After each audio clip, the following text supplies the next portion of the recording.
Hello friend, સ્વાગત છે તમારું મારી ગુજરાતી રસોઈ ટિપ્સ ચેનલમાં। તો આજે આપણે બનાવીશું મગની દાળનો નવો નાસ્તો। તો આ નવો નાસ્તો તમે ક્યારેય નહીં ખાધો હોય, ખાવામાં પણ એકદમ ટેસ્ટી લાગતો હોય છે અને મહેનત પણ અહીંયા ખૂબ જ ઓછી પડતી હોય છે। તો મારી આ રીતે તમે ઘરે એકવાર બનાવવાનું જરૂરથી ટ્રાય કરજો। તો મગની દાળનો નાસ્તો બનાવવા માટે મેં અહીંયા 1.5 વાટકી મગની દાળ 2 કલાક માટે પલાળી રાખેલી હતી। જો તમારી પાસે છોડાવાળી દાળ હોય મગની તો તમે એ પણ લઈ શકો છો। તો આ ઉનાળાની ગરમીમાં જમવાનું બનાવવાનો કંટાળો આવતો હોય ત્યારે તમે આ હેલ્ધી નાસ્તો તમે ઝટપટ બનાવીને ખાઈ શકો છો। તો હવે આપણે દાળને મિક્સર જારની અંદર લઈ અને આપણે એને પીસી લઈશું।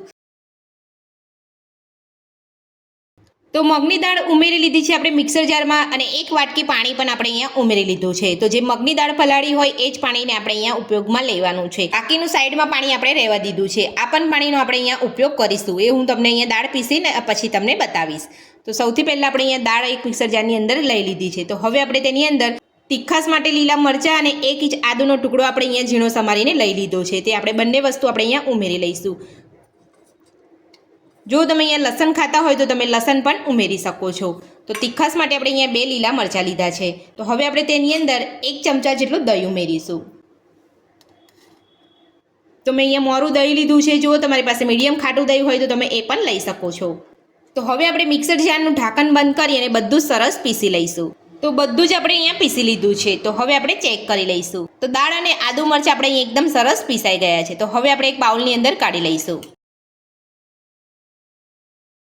તો બધું જ આપણે એક બાઉલની અંદર લઈ લીધું છે। તો હવે આપણે તેની અંદર 1 વાટકી સોજી ઉમેરીશું।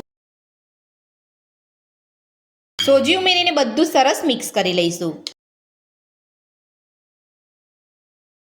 તો સોજી ઉમેરીને આપણે અહીંયા બધું સરસ મિક્સ કરી લીધું છે। તો હવે આપણે જે મિક્સર જારની અંદર દાળ પીસી હતી તેની અંદર થોડું પાણી ઉમેરી અને આપણે બધું જ અહીંયા હલાવીને લઈ લઈશું। તો જે આપણે પાણી બચાવીને રાખ્યું હતું એ જ પાણીનો આપણે અહીંયા ઉપયોગ કરી રહ્યા છીએ।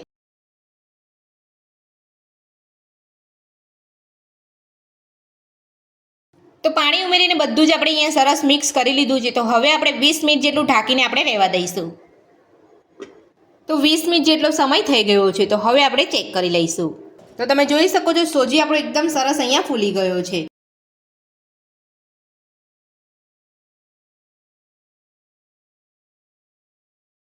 તો હવે આપણે તેની અંદર ઝીણા સમારેલા કેપ્સિકમ ઉમેરીશું। સાથે જ ઝીણી સમારેલી ડુંગળી ઉમેરીશું। ઝીણું સમારેલું ગાજર ઉમેરીશું।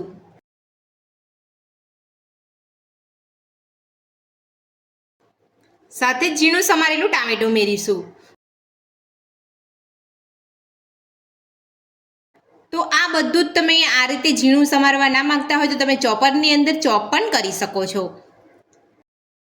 બધું જ આપણે અહીંયા ઉમેરી લીધું છે। તો હવે આપણે એમાં જીરા સમારેલા ધાણા ઉમેરીશું। સાથે જ આપણે અડધી ચમચી શેકેલા જીરાનો પાવડર ઉમેરીશું। અડધી ચમચી હળદર પાવડર ઉમેરીશું। 1 ચમચી લાલ મરચું ઉમેરીશું। અડધી ચમચી ગરમ મસાલો ઉમેરીશું। 1 ચમચી ધાણા જીરું પાવડર ઉમેરીશું। સાથે જ સ્વાદ પ્રમાણે મીઠું ઉમેરીશું।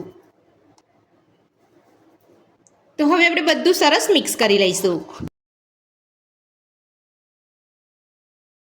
તો બધું જ આપણે અહીંયા સરસ મિક્સ કરી લીધું છે। તો હવે આપણે મગની દાળના ખીરામાંથી નવો નાસ્તો બનાવીશું।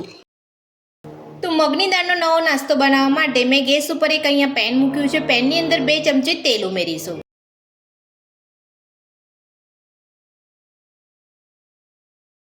તો હવે આપણે તેલને ગરમ થવા દઈશું। તો તેલ આપણું અહીંયા ગરમ થઈ ગયું છે। તો હવે આપણે જે મગની દાળના નાસ્તાનું ખીરું બનાવ્યું હતું એ આપણે અહીંયા પેનની અંદર લઈ લઈશું।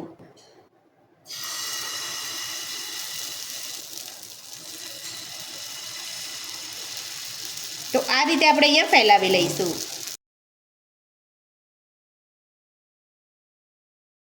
તો હવે આપણે પેનની ઉપર ઢાંકણ ઢાંકી અને 3 થી 4 મિનિટ માટે થવા દઈશું। તો 2 થી 3 મિનિટ થઈ ગઈ છે। તો હવે આપણે નાસ્તાને ચેક કરી લઈશું।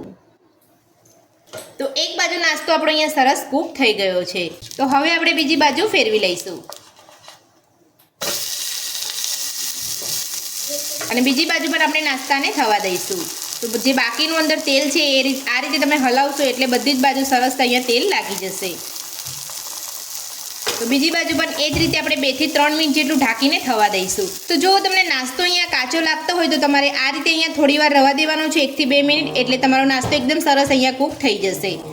તો હવે આપણે અહીંયા 2 થી 3 મિનિટ માટે થવા દઈશું. તો નાસ્તાને બીજી બાજુ ફેરવ્યા પછી 2 થી 3 મિનિટ જેટલો સમય થઈ ગયો છે. તો હવે આપણે બીજી બાજુ પણ ચેક કરી લઈશું.